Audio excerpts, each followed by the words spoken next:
Welcome back. Before we begin, let me ask you something honestly. How many times have you understood everything in English? Every word, every sentence. But when it was your turn to speak, your mind went quiet. You knew the language, but it didn't come out naturally. If that sounds familiar, you are exactly where you need to be. Today is not about basic English. It's not about textbooks or memorizing long word lists. This is an advanced masterclass designed to help you sound natural, confident, and genuinely fluent. The kind of English real people use when they are relaxed, thinking fast, reacting in the moment, and speaking without translating in their head.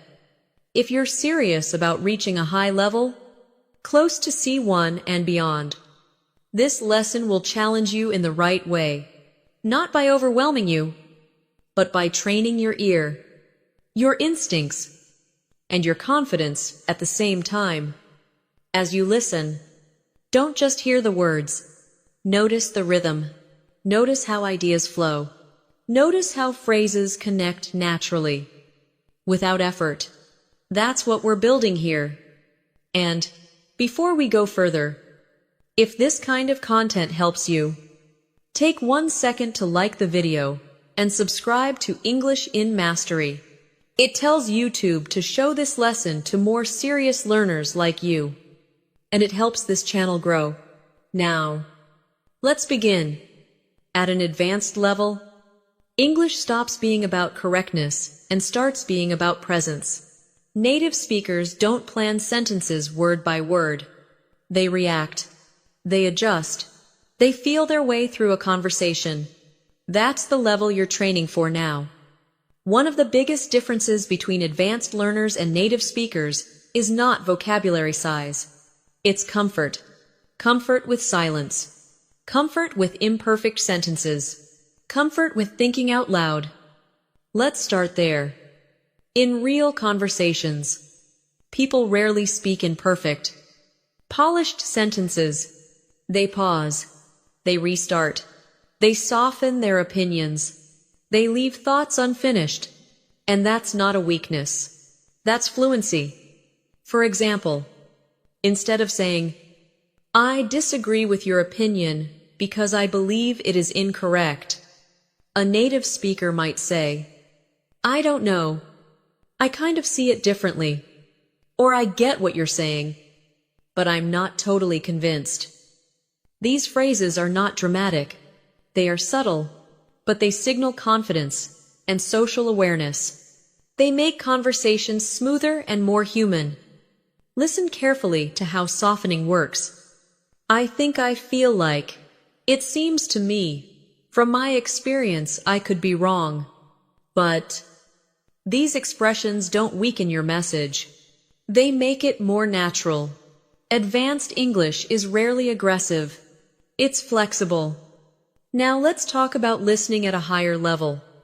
At C1 and above, listening is not just understanding words. It's understanding intention, tone, emotion, what is said, and what is implied.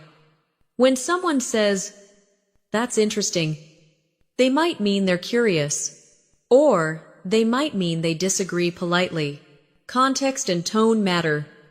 When someone says, "I'll think about it," that can mean yes, no, or maybe later. Advanced listening means recognizing these signals without needing them explained. So, as you listen in this lesson, ask yourself, what is the speaker really doing here? Are they agreeing, hesitating, changing the subject, or inviting more discussion? This awareness is what separates fluent speakers from textbook speakers. Now let's move into vocabulary, but not the way you expect. Advanced vocabulary is not about rare or impressive words. It's about precise, everyday phrases used at the right moment. Think about these expressions. To be honest, at the end of the day, it depends. I'm not sure that's the best way to look at it. That makes sense. I hadn't thought about it that way. None of these are difficult words, but together, they form the backbone of natural, intelligent conversation. When someone explains an idea and you respond with, "That makes sense," you are signaling understanding and engagement. When you say, "It depends," you are opening space for nuance. This is advanced communication. Now imagine this real-life situation. You're talking with a colleague about working from home. They say, "I think remote work is less productive." Instead of reacting emotionally or staying silent, you say, "I see why you'd say that. But in my experience, it really depends on the person." That one sentence shows listening, balance, and confidence. This is the level we're aiming for. Let's slow down and focus on flow.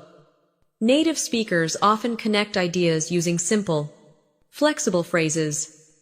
Having said that, at the same time, on the other hand, that being said, still, these phrases help you move between thoughts smoothly.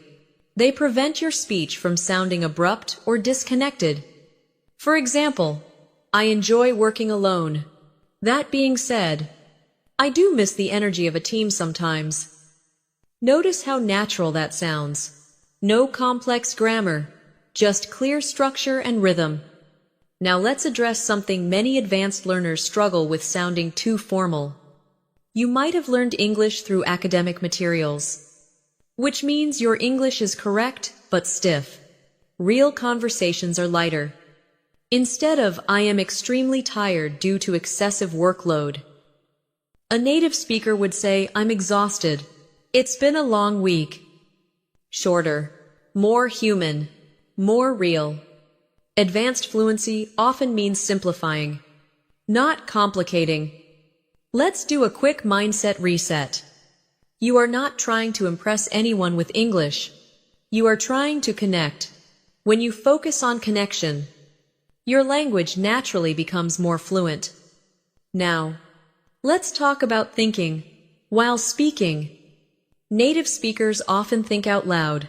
You'll hear phrases like, "Let me put it this way. What I'm trying to say is, how do I explain this?" These are not mistakes. They are tools. They give you time. They keep the conversation alive while your brain organizes ideas. You should use them too. If you forget a word, don't stop. Rephrase. Describe. Keep moving. Fluency is motion. Now imagine you're in a conversation and someone asks for your opinion unexpectedly. You don't need a perfect answer. You can say, "That's a good question. I haven't really thought about it before." But that sentence alone buys you time and sounds completely natural. This is advanced control of conversation, not just language. Before we continue, take a moment and reflect. As you listen, do you feel the tone, the calm confidence? This is the energy you want to absorb. In the next section, we'll go deeper into native listening patterns, how people actually react in real conversations, and how you can train your ear to catch meaning beyond words. Stay focused. Don't multitask. Let this English wash over you naturally. We're just getting started. As your listening skills grow, you begin to notice something important. Native speakers don't always respond with full answers. Very often, they react with short signals that keep the conversation moving. These signals are everywhere in real English, and mastering them will dramatically improve how natural you sound. Listen to phrases like, "Right, exactly, fair enough, I see, yeah, I get that." These responses may seem small, but they do important work. They show attention. They show understanding. They invite the other person to continue. Advanced speakers use them instinctively, without thinking. Now imagine someone is explaining a problem at work. You don't interrupt with a long sentence. You nod and say, Right. Or, that makes sense. This tells them you're engaged. This is conversational intelligence. At higher levels, English is as much about timing as it is about language. Another pattern you'll hear constantly in native speech is hesitation used strategically, not out of fear, but out of thoughtfulness. Well, I mean, actually, these words are not fillers in the negative sense. They help speakers soften ideas, correct themselves, or shift direction. For example, I thought it would be easy. Well, easier than it actually was. Or, it's not that I dislike it. I mean, it's just not my thing. This kind of self-adjustment sounds natural because real thinking is messy. Fluent speakers allow that messiness to appear in their speech. Now let's talk about listening for structure. Even casual English follows patterns. When people tell stories, they often follow a loose structure without realizing it. They set the scene. They describe a problem or situation. They react emotionally. They reflect. For example, so, last week, I was stuck in traffic for over an hour. It was one of those days where everything just felt slow and frustrating. I was already tired. And, honestly, it really tested my patience. But in the end, I just put on a podcast and tried to relax. This is not formal storytelling, but it's clear, engaging, and easy to follow. As a listener, recognize these stages. As a speaker, mirror them. This will make your English sound organized without sounding rehearsed. Now, let's focus on vocabulary that shows maturity and balance. Advanced speakers rarely speak in extremes. Instead of always and never, they use softer, more accurate language. Most of the time, in general, from what I've seen, to some extent, more often than not, these phrases reflect real life. Life is rarely absolute, and fluent English reflects that reality. If someone asks, "Do you enjoy your job?" an advanced answer might be, for the most part, yes. It has its challenges, but I enjoy the people I work with. That response feels honest and thoughtful, not exaggerated, not robotic. Now let's move into a very important skill, reacting emotionally in English. Many learners can explain facts, but they struggle to react naturally. Native speakers constantly react with small emotional phrases. That's rough. That's exciting. That must have been stressful. No way. You're kidding. These reactions build connection. They show empathy. They make conversations feel alive. If someone says, "I failed my driving test again," a natural reaction is not silence or grammar. It's emotion. Ah, that's frustrating. I know how that feels. That one sentence builds instant rapport. Now let's combine listening and reacting. When someone talks, listen for emotional cues. Are they proud, tired, annoyed, excited? Then respond to that emotion first, before the content. This is a key difference between fluent speakers and learners. Now let's talk about disagreement, one of the hardest skills to master at an advanced level. Native speakers rarely say, "You're wrong." Instead, they soften disagreement to keep relationships smooth. "I'm not sure I completely agree. I see it a bit differently. That hasn't been my experience. I get your point." But these expressions allow you to disagree without conflict. They show confidence and respect at the same time. Imagine a discussion about social media. Someone says, "Social media is a waste of time." Instead of reacting strongly, you say, "I get why people feel that way, but I think it depends on how you use it." That sentence opens conversation instead of closing it. Now, let's shift into speed and rhythm. Advanced listening requires comfort with fast, imperfect speech. Native speakers often connect words, reduce sounds, and drop parts of sentences. I'm gonna, instead of I am going to, kind of becomes kinda. Want to becomes wanna. You don't need to force these reductions when speaking, but you must recognize them when listening. Otherwise, fast conversations will feel overwhelming.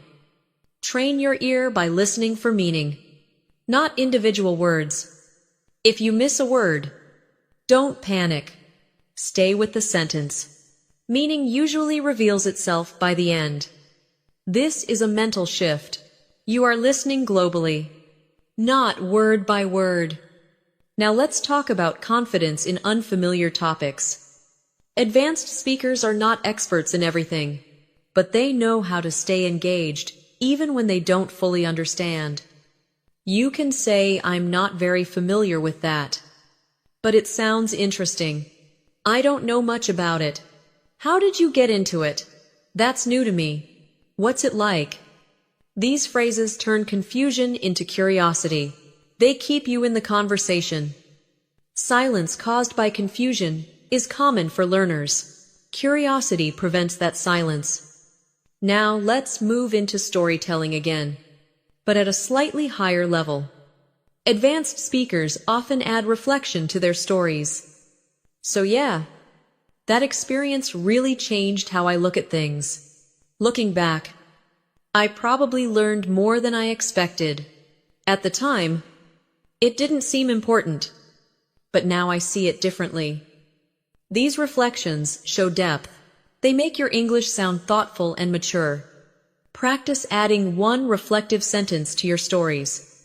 It transforms simple experiences into meaningful communication.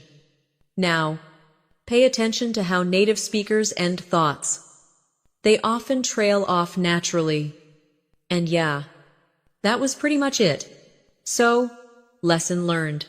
Anyway, it worked out in the end. These endings feel relaxed. They signal completion without sounding formal. Now let's talk briefly about energy. Fluent speakers adjust their energy depending on context. Casual conversations are lighter. Professional conversations are calmer and more measured. Social conversations are expressive. Listen to how your tone changes. Match the energy of the person you're speaking with.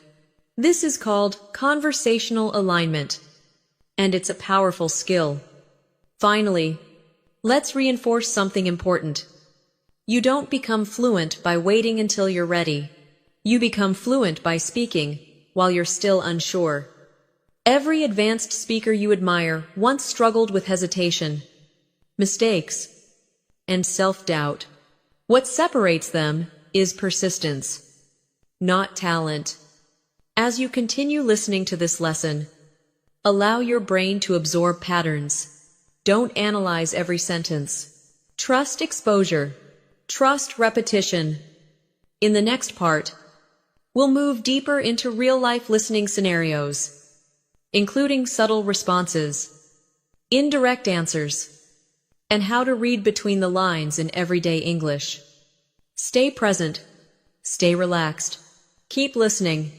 Now let's go deeper into something that truly defines advanced English indirect communication. Native speakers often do not say exactly what they mean in a direct, obvious way.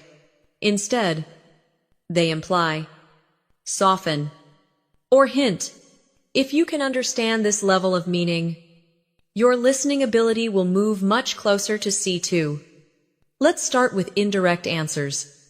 Imagine you ask someone, "Did you like the presentation?" They reply, "Well, it was definitely interesting." That response may sound positive, but it's actually neutral. It could even be slightly negative. If they truly loved it, they might say, "I really enjoyed it," or "It was great." Indirect language allows people to stay polite while expressing uncertainty or mild disagreement. Here are more examples you'll hear all the time. It's not exactly what I expected. That's one way of looking at it. I wouldn't go that far. I'm not sure it worked as well as planned. None of these are aggressive, but they clearly signal hesitation or doubt. Advanced listening means catching that signal without needing it spelled out. Now let's talk about polite avoidance. Native speakers often avoid saying no directly, especially in social or professional settings. Instead of no, I can't, they might say, I'll have to see. I'm not sure I'll be able to. I've got a lot going on right now. Let me get back to you. These are soft refusals. If you take them literally, you might wait forever. Advanced understanding means recognizing when maybe really means probably not. This is not dishonesty. It's social balance. Now let's shift into how advanced speakers manage conversations they want to exit or redirect. Imagine you're talking to someone, and the topic is dragging on. A native speaker might say, "Anyway, long story short, getting back to what we were saying, that reminds me." These phrases gently move the conversation forward without sounding rude. For example, "Anyway, I should probably get back to work." This signals closure without abruptness. Now let's focus on reactions that show emotional intelligence. Advanced speakers respond not only to words, but to feelings. If someone says, "I finally finished that project," the response is not just, "Okay," it's, "That must be a relief. You must feel good about that. Nice. That's a big milestone." These reactions show awareness and empathy. They deepen connection instantly. Now, let's train your ear for understatement. Something very common in native English. Understatement means intentionally making something sound smaller than it really is. For example, "It wasn't ideal" often means, "It was pretty bad." "I had a bit of a challenge" may mean, "It was extremely difficult." If you miss understatement, you miss meaning. Native speakers often downplay strong emotions, especially in professional or casual settings. Advanced listening means reading between the lines. Now let's move into how people signal uncertainty. Instead of saying, "I don't know," advanced speakers say, "I'm not entirely sure. I could be mistaken. I don't have all the details. As far as I know." These phrases protect the speaker while keeping the conversation open. They sound thoughtful and measured. You should use them too. They allow you to participate even when your knowledge is incomplete. Now let's talk about how native speakers manage disagreement emotionally. They often acknowledge the other person before stating their own view. "I see where you're coming from. That's a fair point. I get why you'd think that." Then comes the shift. "But I still think, having said that, from my perspective." This structure keeps conversations respectful and productive. Let's build a real example. Someone says, "Working long hours shows commitment." You respond, "I get why people see it that way. At the same time, I think results matter more than hours." This sounds balanced and confident, not confrontational.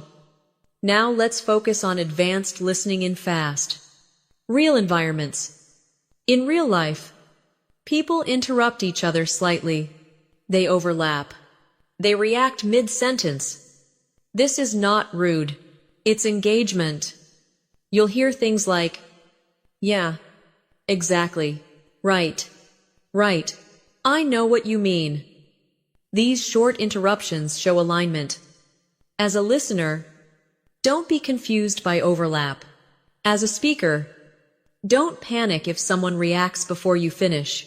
It's normal. Now let's move into a real-life scenario. Imagine you're in a casual meeting. Someone says, "We might need to rethink the timeline." Another person replies, "Yeah, That's probably a good idea. Notice how probably softens agreement. It keeps space for discussion. Advanced English lives in these small words. Now, let's talk about how native speakers express doubt without negativity. I'm a bit skeptical. I have some reservations. I'm not fully convinced. These phrases express concern without conflict. If you use them, your English sounds mature and professional. Now let's address something important: sounding natural without copying accents. You don't need to imitate someone's accent to sound fluent. Focus on clarity, rhythm, and stress. Native speakers stress important words and reduce unimportant ones. Listen to this sentence.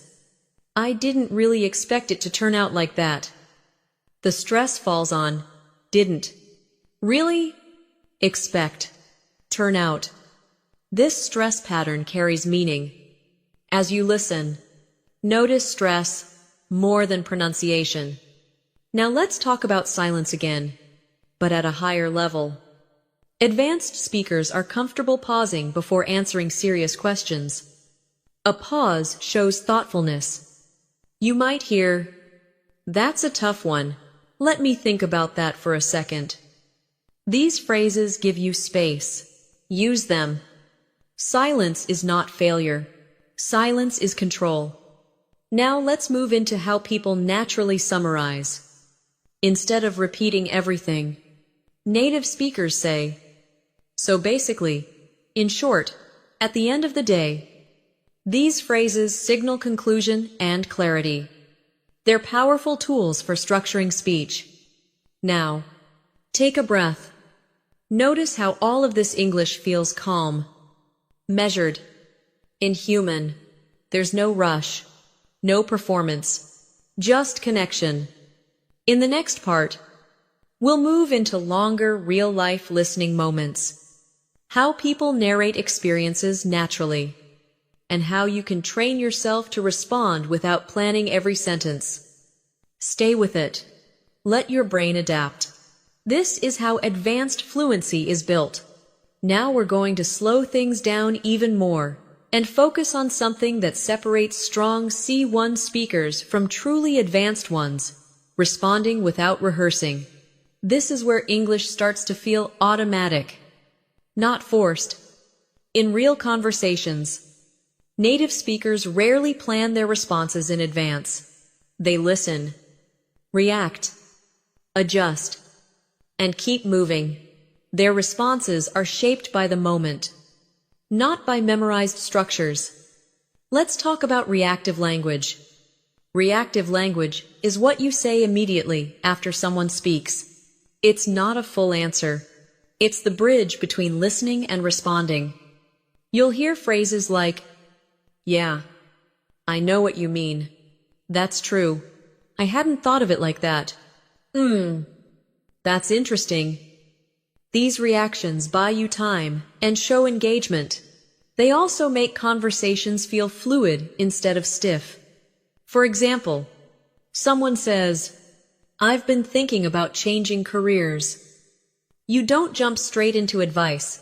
You react first. "Yeah, that's a big decision." That reaction alone shows empathy and awareness. Then you continue. "What made you start thinking about it?" This two-step response is very natural. Reaction first, content second. Now let's talk about pacing your answers. Advanced speakers don't rush to fill silence. They allow a short pause before responding, especially when the topic is personal or complex. A pause followed by, "Yeah, I think for me," sounds far more natural than an instant. Perfectly structured reply. Silence here is part of the language. Now let's move into how native speakers handle uncertainty in the middle of speaking. They don't stop. They adjust. You'll hear things like, "It was sort of stressful, but also kind of exciting. I don't know how to explain it exactly. But it wasn't bad. Just different." These phrases show thinking in real time. They signal honesty, not weakness. As an advanced learner, you should allow yourself to sound like this. Polished speech is not always natural speech. Now let's focus on a very common advanced pattern: soft self-correction. Native speakers often correct themselves gently while speaking. I went there last Friday. Or, actually, it might have been Thursday. She was really supportive. I mean, more understanding than I expected. Notice how natural that feels. There's no apology, no embarrassment, just adjustment. You should do the same. If you say something slightly wrong, continue smoothly. Don't stop the conversation to fix yourself unless it's necessary for clarity. Now let's talk about narrative depth. Advanced speakers don't just say what happened. They include context and reaction. Instead of, "I changed jobs last year," they say, "I changed jobs last year.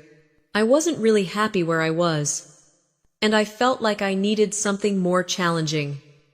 This adds motivation. It invites response. Now let's build a longer, realistic example. Imagine someone asks, "How did you end up living here?"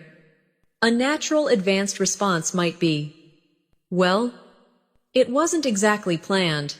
I originally came for work, just for a short project. But I ended up really liking the pace of life here. Over time, it just started to feel like home." Notice the structure. No complicated grammar, just clear ideas, connected naturally. Now let's talk about emotional honesty. Native speakers often express uncertainty openly. "I wasn't sure how I felt about it at first. It took me a while to get used to it. I had mixed feelings." To be honest, these phrases show emotional intelligence. They make your English sound mature and real. Now let's move into something subtle but powerful emphasis. Advanced speakers emphasize ideas with intonation and simple intensifiers. Really, actually, honestly pretty. For example, "I was actually surprised by how well it went. It was pretty challenging at first." These words are small, but they add color and authenticity.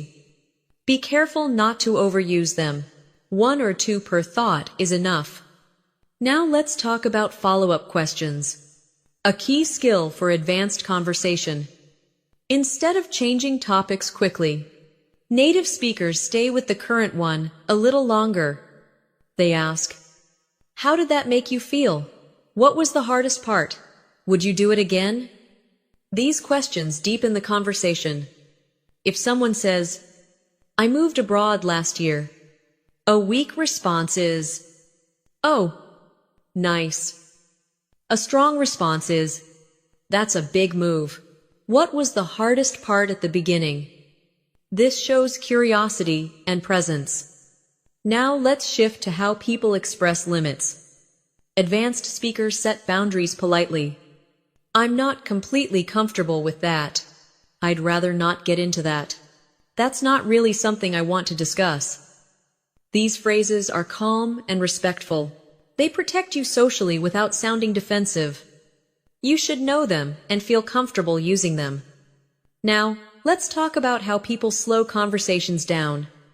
Sometimes, conversations move too fast. Advanced speakers know how to slow things gently. Can you clarify what you mean by that?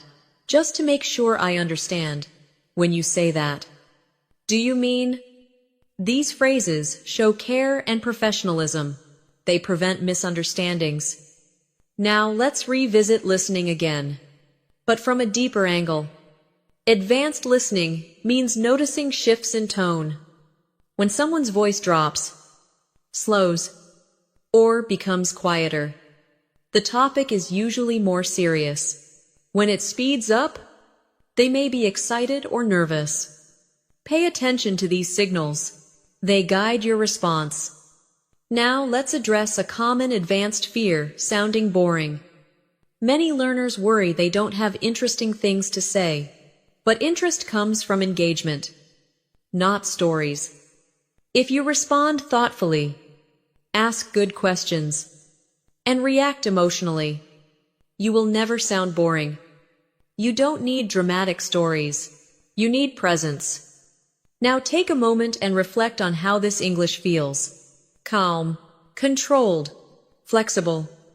In the next part, we'll focus on how native speakers handle everyday pressure situations, unexpected questions, quick decisions, and spontaneous reactions, all while staying natural and composed. Keep listening. Let this style sink in. This is how advanced fluency feels. Now let's step into situations where English is used under light pressure. Not emergencies, not debates, but everyday moments where you're expected to respond quickly and naturally. This is where many advanced learners still feel tension, not because they lack language, but because they haven't trained spontaneity. Let's start with unexpected questions. In real life, people often ask things without warning. What do you think about it? Have you decided yet? So, what's next for you? These questions don't come with preparation time. Native speakers don't panic. They stall smoothly. Here's how. They use phrases like, "Let me think for a second. That's a good question. I haven't fully decided yet." These responses are not delays. They are part of fluent speech. They give your brain space to form an answer while keeping the conversation alive. Now imagine someone asks, "Would you move abroad if you had the chance?" You don't need an instant opinion. You can say, "I've thought about it before. I think it would depend on the timing." That sounds calm and reflective, not hesitant. Now let's talk about making quick decisions in English. In everyday life, you'll hear, "Does that work for you? Are you okay with that? Should we go with this option?" Native speakers often respond with flexible language. "That works for me. I'm good with that. That should be fine. I'm not completely sure, but I think so." These expressions show cooperation without overcommitting. Now, let's focus on how native speakers express mild hesitation. Instead of saying, "I don't like it," they say, "I'm not totally sold on it. I'm on the fence. I have mixed feelings." These phrases are advanced because they communicate complexity. Real opinions are rarely simple. Now imagine a group discussion. Someone says, "Let's meet at 7 a.m. You reply, "That's a bit early for me. To be honest, would 8 work instead?" That response is polite, clear, and confident. Now let's talk about pressure in social situations. You might be introduced unexpectedly. "This is Alex. You two should talk." Advanced speakers don't freeze. They start light. "Nice to meet you. How do you know each other? So, what brings you here today?" These are safe, natural openers that work almost anywhere. Now let's move into how people react when they don't hear or understand something. Instead of, what native speakers say, "Sorry, could you say that again? I didn't quite catch that. Can you repeat the last part?" These phrases are polite and confident. They show care for clarity. Never pretend you understand when you don't. That creates more pressure later. Now let's address quick emotional reactions. Real conversations are full of small surprises. "I got the job. They canceled the event. We're moving next month." Native speakers react instantly with emotion. "That's great news." "Oh, wow. That's unexpected. That's a big change." You don't need a long response. Emotion comes first, content later. Now let's talk about handling awkward moments. Awkwardness happens to everyone. Advanced speakers don't try to erase it. They acknowledge it lightly. "Well, that was awkward. Okay. That came out wrong. Let me rephrase that." These phrases reduce tension instantly. They show self-awareness. Now imagine you say something and realize it might sound rude. You can soften it immediately. I didn't mean it like that. What I meant was... This skill is powerful and very human. Now let's move into managing conversations in groups. In group discussions, advanced speakers know how to enter without interrupting aggressively. They wait for a pause and say, "Can I add something just to build on that? I'd like to jump in here." These phrases are polite and professional. They also know how to exit gracefully. "I'll let you finish. I'll leave it there." Now let's talk about tone under pressure. When people feel rushed, their voice rises. Advanced speakers slow down instead. They lower their voice slightly. They speak with intention. This calm tone signals confidence, even when decisions matter. Now let's address something subtle reacting when you're unsure. Instead of freezing, native speakers stay honest.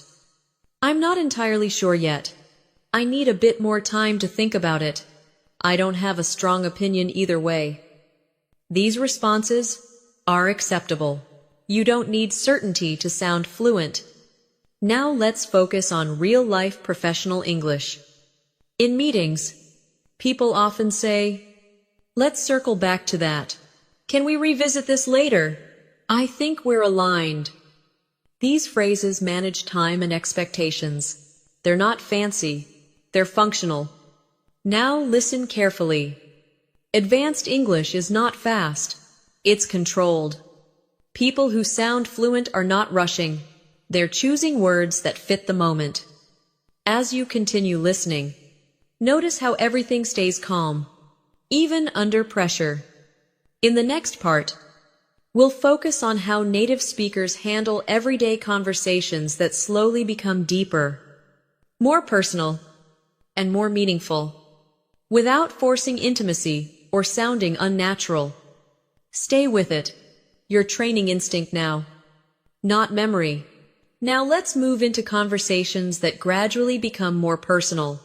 This is where advanced English becomes less about language and more about trust, boundaries, and emotional awareness. Native speakers are very skilled at letting conversations deepen naturally, without forcing anything. At first, conversations stay light. "What do you do? Where are you from? How long have you lived here?" These questions are safe, neutral, but over time, if the connection feels comfortable, the tone shifts. You'll start to hear questions like, "So, what made you choose that path? Was that an easy decision for you? How did that experience affect you?" These are not small talk questions anymore. They invite reflection. Advanced speakers recognize when it's appropriate to go deeper, and when it's not. That sensitivity is part of fluency. Now let's talk about how native speakers share personal information carefully. They often use soft openings. To be honest, I don't usually talk about this, but if I'm being honest, these phrases prepare the listener emotionally. They signal sincerity. For example, "To be honest, I wasn't very confident at the beginning." That sentence feels real, not dramatic, just honest. Now, let's talk about vulnerability in English. You don't need advanced vocabulary to express vulnerability. You need clarity and calmness. "I was nervous. I wasn't sure I could handle it. I felt overwhelmed at times." These sentences are simple, but powerful. They connect people. Native speakers often balance vulnerability with reflection. "It was stressful, but I learned a lot from it. I struggled at first, but it made me stronger." This balance keeps conversations grounded and mature. Now let's talk about how people respond to vulnerability. They don't rush to fix. They acknowledge. "That sounds really tough. I can imagine that wasn't easy. Thanks for sharing that." These responses show empathy. They build trust. If someone opens up, and you respond with grammar instead of empathy, the moment is lost. Now let's move into how people share opinions on sensitive topics. Advanced speakers are careful with strong language. Instead of, "That's wrong," they say, "I see it a bit differently. I have mixed feelings about that. I'm not sure I fully agree." This keeps conversations respectful, especially when topics matter. Now imagine a conversation about life choices. Someone says, "I regret not traveling more when I was younger." A natural response might be, "Yeah, that's something a lot of people feel later on, but you still have time." Notice the tone, supportive, not dismissive. Now, let's talk about pacing in personal conversations. Native speakers don't rush emotional topics. They allow pauses. They listen fully. They don't interrupt with solutions. If someone pauses mid-sentence, let them. Silence, here, is space, not awkwardness. Now let's focus on storytelling again, but personal storytelling. When people talk about meaningful experiences, they often slow down and simplify language. I remember feeling completely lost at that time. It was one of those moments that really stayed with me. These phrases are not complex. They are emotional. Advanced English becomes simpler as meaning becomes deeper. Now, let's talk about responding when you don't relate. You don't need to pretend you've had the same experience. You can say, "I haven't been through that myself, but I can understand why it was hard. I can't fully relate, but that sounds intense." This honesty builds respect. Now let's move into humor in deeper conversations. Humor is used carefully, light, self-aware, never dismissive. "I guess I learned the hard way." Looking back, it's almost funny now. These lines soften serious moments without undermining them. Now let's address boundaries. Advanced speakers know how to protect their privacy politely. I'd rather not go into details. That's a bit personal for me. I'm still figuring that out. These phrases are calm and confident. No explanation required. Now imagine someone asks a personal question too quickly. You can say, "That's a good question, but I'm not really comfortable answering it yet." That's fluent boundary setting. Now let's focus on how conversations naturally shift back to lighter topics. Native speakers often use transitions. Anyway, on a lighter note, changing the subject a bit. These phrases reset the emotional tone smoothly. For example, "Anyway, enough about work. Have you seen that new series everyone's talking about?" This feels natural, not abrupt. Now let's talk about emotional intelligence in listening. Advanced listeners notice when someone wants to talk more, and when they don't. Short answers, avoiding eye contact, changing posture. These are signals. Fluent speakers respect them. They don't push. They respond with light comments or change topics. This awareness matters as much as vocabulary. Now pause for a moment. Notice how all of this English feels very human. There's no performance, no pressure, just connection.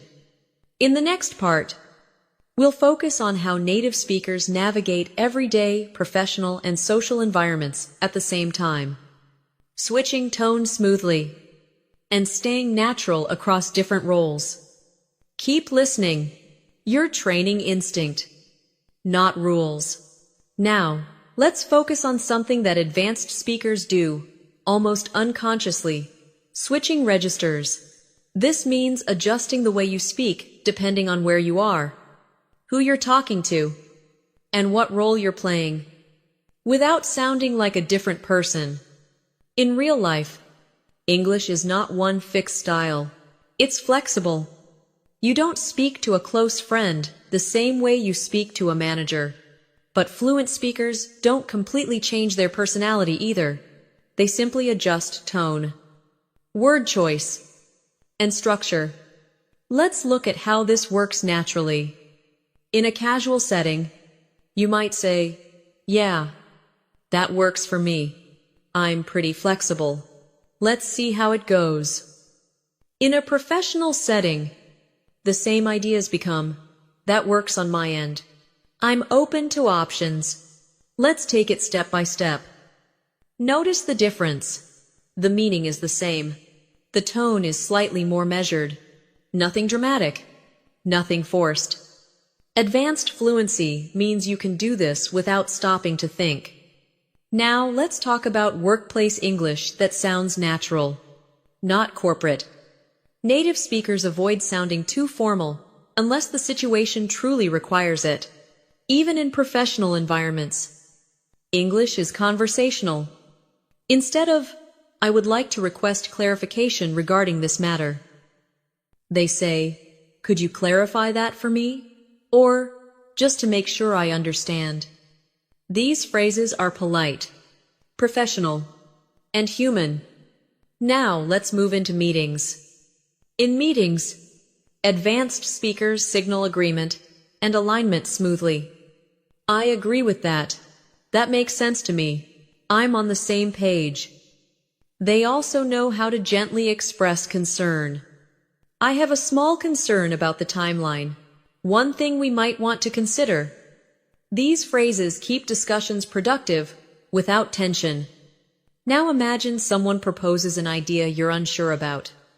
You don't say no immediately. You say, "I see the value in that. I just wonder how it would work in practice." This shows respect and critical thinking at the same time. Now let's talk about everyday social professional overlap, like chatting with colleagues before or after work. These conversations often start light and move briefly into work topics, then back out again. For example, "Did you have a good weekend?" "Yeah, pretty relaxed.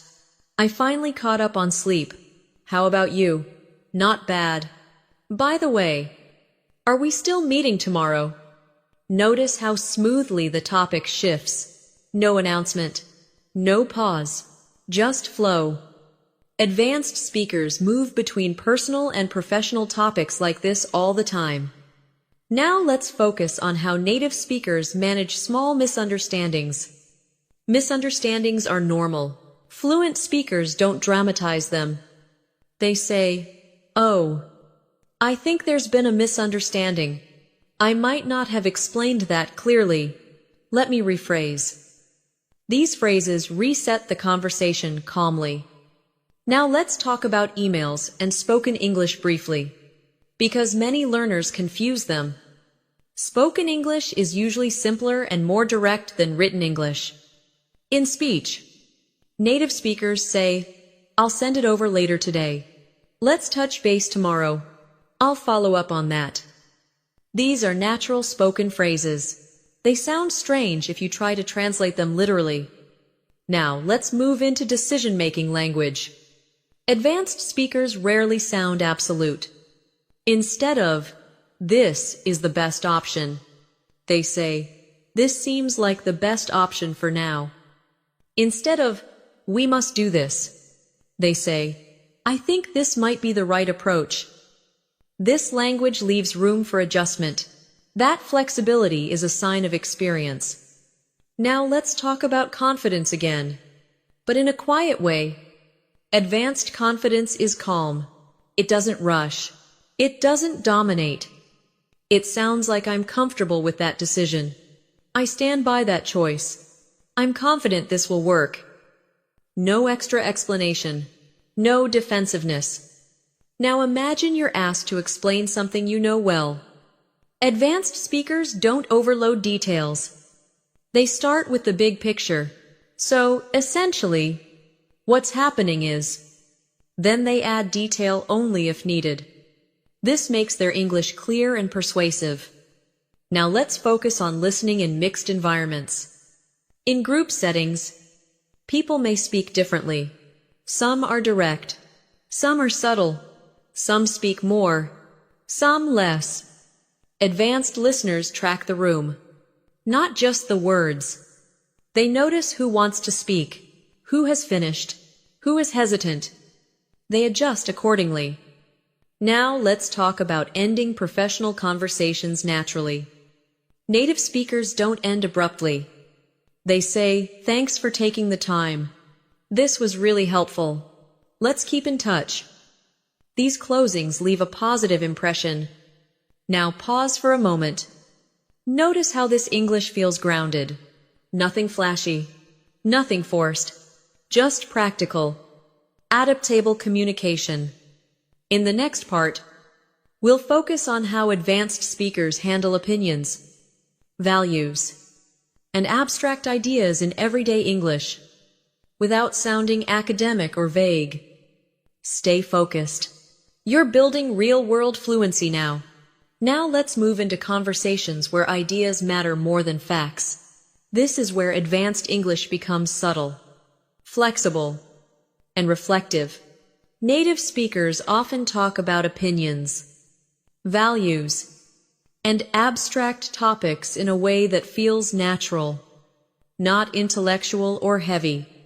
At this level, it's not about having the right opinion. It's about expressing your thinking clearly and respectfully. Let's start with how native speakers introduce opinions. They rarely announce them strongly. Instead, they ease into them. "I tend to think that. I've always felt that. For me, it comes down to the way I see it." These openings make your opinion sound personal, not absolute. For example, "I tend to think work-life balance matters more than people admit." That sentence invites conversation instead of argument. Now, let's talk about developing an idea out loud. Advanced speakers don't rush to conclusions. They explore. They say things like, "I'm still figuring out how I feel about it. It's complicated. There's more to it than that." These phrases give you space to think while speaking. Now imagine a discussion about success. Someone says, "Success is about money." A natural advanced response might be, "I get why people define it that way. But for me, success is more about freedom and satisfaction." That response is calm, balanced, and authentic. Now, let's talk about explaining abstract ideas simply. Native speakers avoid heavy language when talking about concepts. Instead of fulfillment is derived from intrinsic motivation. They say feeling fulfilled usually comes from doing things that actually matter to you. Same idea, much more human. Advanced fluency often means choosing clarity over complexity. Now let's move into expressing uncertainty around beliefs. You don't need to sound confident about everything. You can say, "I'm not sure I have a clear answer to that. My views on that have changed over time. I'm still learning about it." These responses sound thoughtful, not weak. Now let's talk about values in conversation. Values often come out naturally through stories. I realized how important family was to me when that experience really changed my priorities. You don't need to declare values directly. Let them show through experience. Now let's focus on disagreement around ideas. Advanced speakers separate people from opinions. They say, "I respect that view. I see why that matters to you. I just don't see it the same way." This keeps conversations safe and respectful. Now, imagine a conversation about technology. Someone says, "Technology is ruining human connection." You reply, "I understand that concern. At the same time, I think it's also creating new ways for people to connect." That's balanced, not defensive. Now, let's talk about nuance. Native speakers use words that soften meaning. Somewhat, relatively, to a certain extent, partially. These words reflect real thinking. For example, I agree to a certain extent, but I think there's more to consider. This shows depth without conflict. Now, let's talk about how people signal reflection. They often pause and say, "Looking back, in hindsight, as I've gotten older."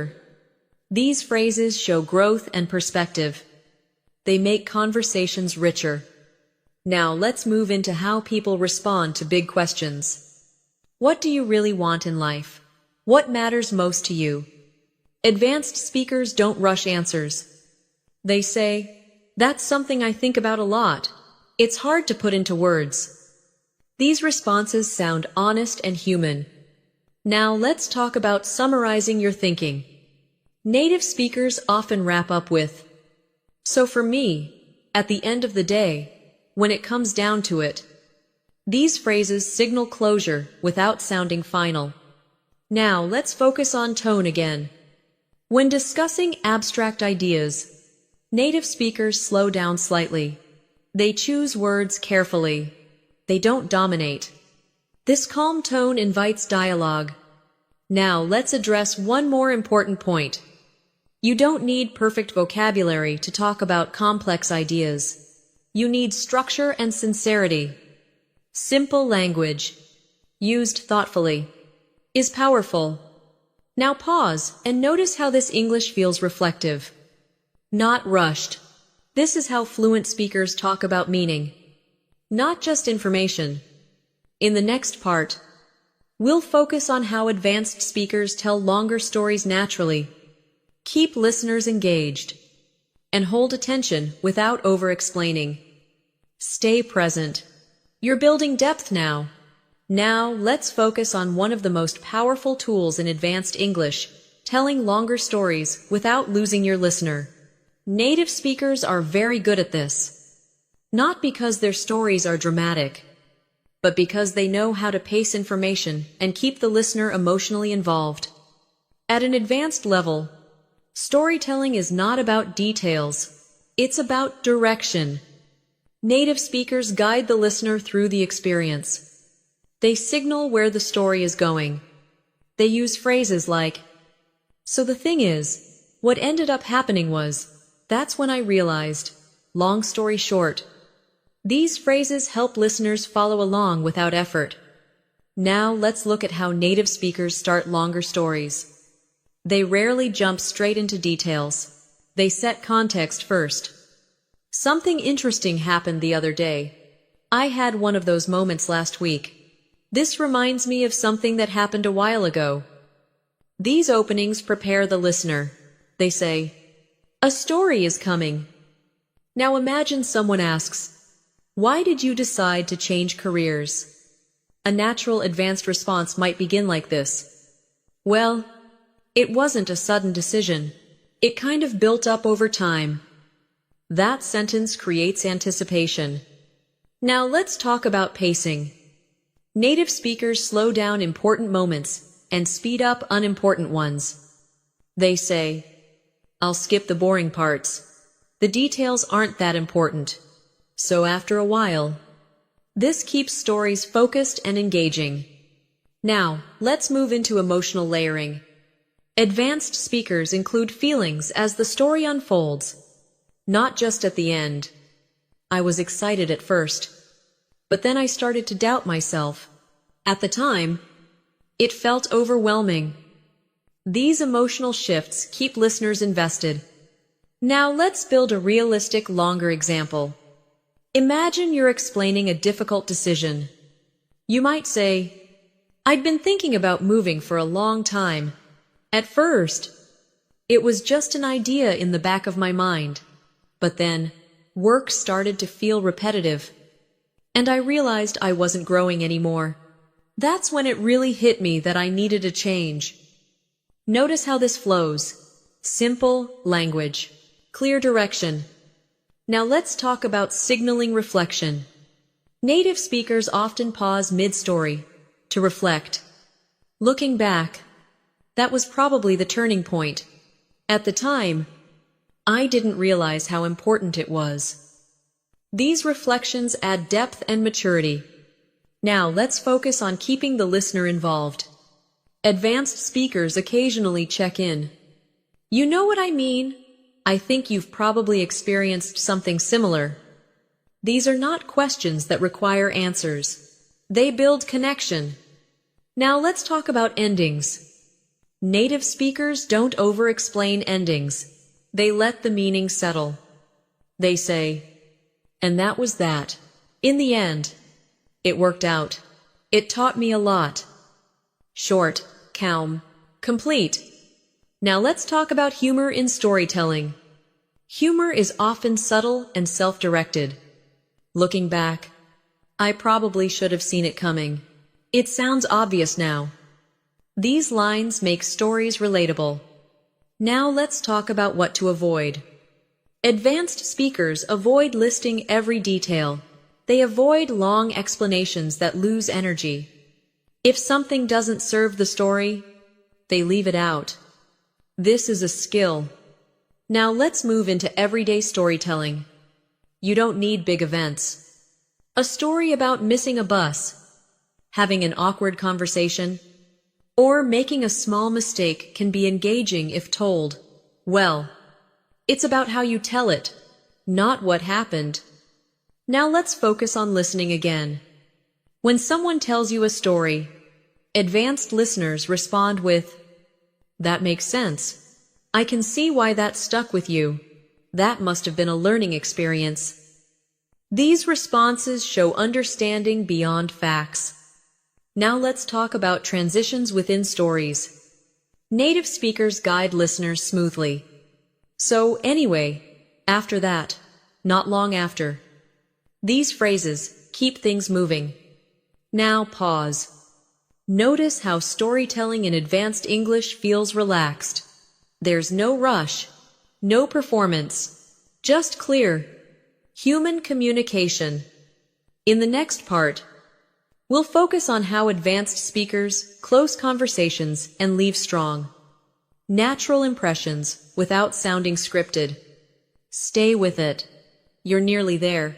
Now let's focus on how advanced speakers bring conversations to a close in a way that feels natural, respectful, and memorable.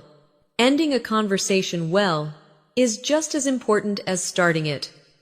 And it's something many learners overlook.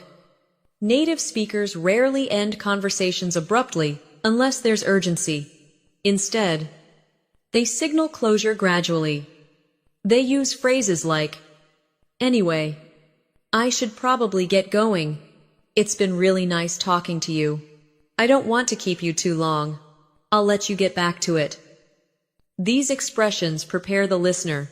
They give the conversation a soft landing. Now imagine you're chatting with someone after a meeting. You might say, "Well, I should let you get back to your day. It was great talking with you." That feels polite, calm, and professional. Now let's talk about leaving a positive impression. Advanced speakers often end with warmth. "I really enjoyed this conversation. Let's catch up again sometime. I'm glad we had a chance to talk." These phrases don't promise anything specific, but they leave the door open. Now let's move into how people end conversations that were more personal. When a conversation has depth, native speakers acknowledge it. "Thanks for sharing that with me. I appreciate you opening up. That meant a lot to hear." These closings show respect and emotional awareness. Now let's talk about follow-up language. Sometimes, conversations don't end. They pause. Advanced speakers signal continuation. "I'll think about what you said. Let's talk more about this later. I'll let you know how it goes." These phrases keep connections alive without pressure. Now let's focus on how native speakers leave group conversations. They don't announce it loudly. They say, "I'm going to step out for a bit. I'm going to grab a coffee. I'll catch up with you later." These exits feel smooth and socially aware. Now let's talk about ending conversations when time is limited.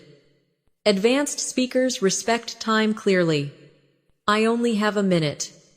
But I've got to run." Unfortunately, I wish I had more time. These phrases balance honesty and politeness. Now let's talk about energy at the end of conversations. Native speakers don't drop energy suddenly. They soften it. They smile. Their tone warms slightly. Their words slow down. This emotional shift signals closure more than words do. Now let's move into something important, reflecting briefly before ending. Advanced speakers sometimes summarize the connection. It sounds like you're at an interesting point right now. I'm glad things are moving in a good direction for you. These reflections show listening and care. Now imagine ending a conversation with someone you've just met. You might say, "Well, it was really nice meeting you. I hope we run into each other again." Simple, genuine, natural. Now, let's talk about endings in professional contexts again. Native speakers often say, "Thanks again for your time. I appreciate the discussion. Let's stay aligned." These phrases close conversations cleanly. Now, let's address something subtle, not over-explaining at the end. Advanced speakers don't justify leaving. They don't say too much. They keep it light and clear. Now pause for a moment. Notice how these endings feel calm and confident. There's no rush, no awkwardness. Ending well is a skill, and like all skills, it improves with awareness and practice. In the final part, we'll bring everything together. We'll talk about how to maintain this level of English long-term, how to keep improving naturally, and how to trust your voice as an advanced English speaker. Stay with it. You're about to complete the full masterclass. Now let's bring everything together and talk about what it really means to live at an advanced level of English. Not just study it, not just practice it occasionally, but carry it with you naturally in daily life. At this point, English is no longer something you use. It's something you inhabit. Advanced speakers don't think about grammar rules while speaking. They think about meaning, tone, and connection. Their English adapts to the moment because they've trained instinct, not memory. This is the mindset shift that matters most. You stop asking, "Is this correct?" You start asking, "Does this sound natural? Does this reflect how I actually feel? Does this fit the situation?" That's real fluency. Now let's talk about how to maintain and deepen this level long term. The most advanced speakers don't constantly study English. They expose themselves to it intentionally. They listen to real conversations. They pay attention to how people react. Not just what they say. They notice patterns. This could be through podcasts, interviews, HDs, casual YouTube content, or conversations with real people. The key is authenticity.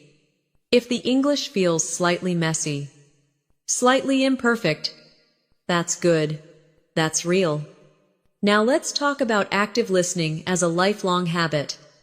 When you listen to native speakers, don't ask yourself, "Do I understand every word?" Ask instead, "Do I understand the direction of the conversation?" Advanced listening is about flow, not detail. Missing a word doesn't matter if you catch the meaning. Now let's talk about speaking growth. At this level, improvement comes from small refinements, better pacing, clearer stress, more natural reactions. You don't need to speak more. You need to speak with awareness. Record yourself occasionally, not to judge, but to observe. Ask yourself, do I sound relaxed? Do I allow pauses? Do I react naturally? These questions guide progress. Now let's address confidence one last time. Confidence at an advanced level is quiet. It's the confidence to pause. The confidence to say, "I'm not sure." The confidence to let your accent exist. Native speakers don't expect perfection from you. They expect presence. When you're present, People listen. Now let's talk about identity. At a certain point, English becomes part of who you are, not something separate. You don't switch into English mode. You simply speak. That's when your voice matters most. Your experiences, your opinions, your way of seeing the world. Advanced English is not about sounding like someone else. It's about expressing yourself clearly in another language. Now take a moment. Think about how far you've come.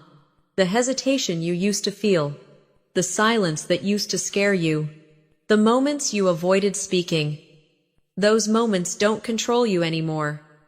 You now have tools, instincts, and awareness. And most importantly, you have permission to sound human. Now let's talk about one final habit. Speak even when you don't feel ready. That's how readiness is built. Every real conversation is practice. Every imperfect sentence is progress. Don't wait for confidence to appear. Let confidence follow action. Now, as we close this masterclass, remember this. Fluency is not speed. Fluency is not perfection. Fluency is ease. Ease with yourself. Ease with others. Ease with language. Thank you for spending this time with me here on English in Mastery. If this lesson helped you feel more natural, more confident, and more connected to real English, make sure you're subscribed so you don't miss future sessions. Keep listening. Keep speaking. Keep trusting your voice. This is not the end of your journey. It's the level where English finally feels like yours. Before we truly finish, let's add one final layer. This is not extra content. This is integration. This is where everything you've listened to becomes something you actually carry with you. Without effort, advanced English is not a performance you turn on. It's a state you return to. Native speakers don't wake up thinking about how they'll speak today. They simply enter conversations as themselves. That's the level you're moving toward now.